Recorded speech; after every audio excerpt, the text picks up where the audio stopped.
आर्यन और रानी की पहली मुलाकात कॉलेज के दिनों में हुई थी। रानी की आंखों ने पहली नज़र में ही आर्यन को अपने प्यार के मोहजाल में फंसा लिया था और आर्यन भी बिना कुछ सोचे समझे उसकी तरफ खींचता जा रहा था।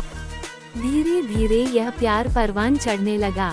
दोनों को लगा कि कुदरत ने उनको एक दूसरे के लिए ही बनाया है। दोनों ने निश्चय किया कि जब उनकी पढ़ाई खत्म होगी और आर्यन को किसी कंपनी में अच्छी जॉब मिल जाएगा तब वह अपने माता पिता से अपनी शादी की बात करेंगे। वक्त गुजरता गया और आर्यन को एक मल्टीनेशनल कंपनी में अच्छे पैकेज पर जॉब भी मिल गया। आर्यन रानी को बहुत प्यार करता था और रानी भी जान से ज्यादा आर्यन को चाहती थी और एक दिन दोनों ने अपने माता पिता के समक्ष अपनी शादी का प्रस्ताव रखा, लेकिन शायद किस्मत को कुछ और ही मंजूर था। कहते हैं ना कि दुनिया का हर शख्स किस्मत के बारे में जानता जरूर है, लेकिन किस्मत में क्या लिखा होता है वो कोई भी नहीं जानता।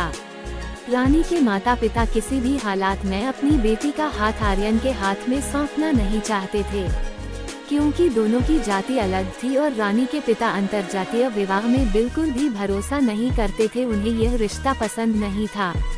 जब बात बिगड़ने लगी तो आर्यन अलग होने के लिए तैयार हो गया। वह रानी की नजरों से बहुत दूर हो गया। इस घटना को 6 साल बीत गए और एक दिन फिर आर्यन और रानी एक दूसरे के सामने आकर खड़े हो गए, लेकिन अब हालात पूरी तरह बदल चुके थे। कृष्ण नाम के एक शख्स के साथ रानी की सगाई हो चुकी थी।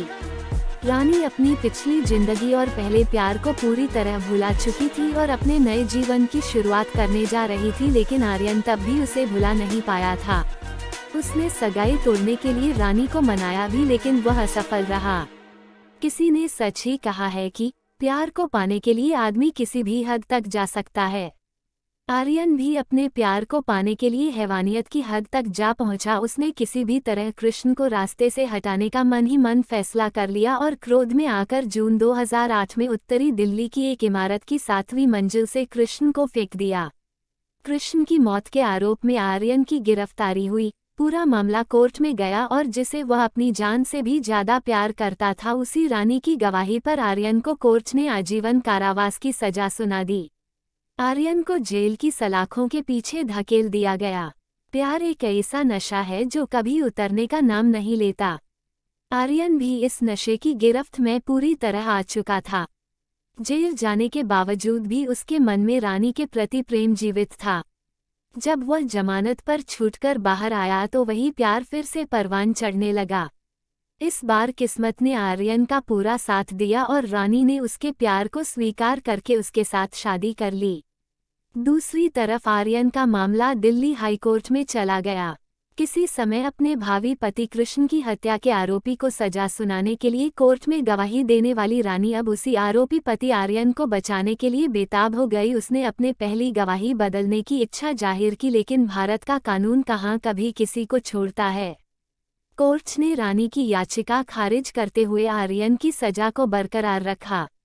आज भी रानी आर्यन को कानून की गिरफ्त से बचाने के लिए पूरी तरह जद्दोजहद कर रही है। किसी ने गलत नहीं कहा कि प्यार और युद्ध में सब कुछ जायज होता है। ट्रू लाइन किसी ने सच ही कहा कि सच्ची मोहब्बत हर किसी को नसीब नहीं होती। जैसे इस स्टोरी में रानी और रानी दोनों एक दूसरे के न हो पाए। वो कहते हैं न इश्क और वॉर में सब कुछ जायज है।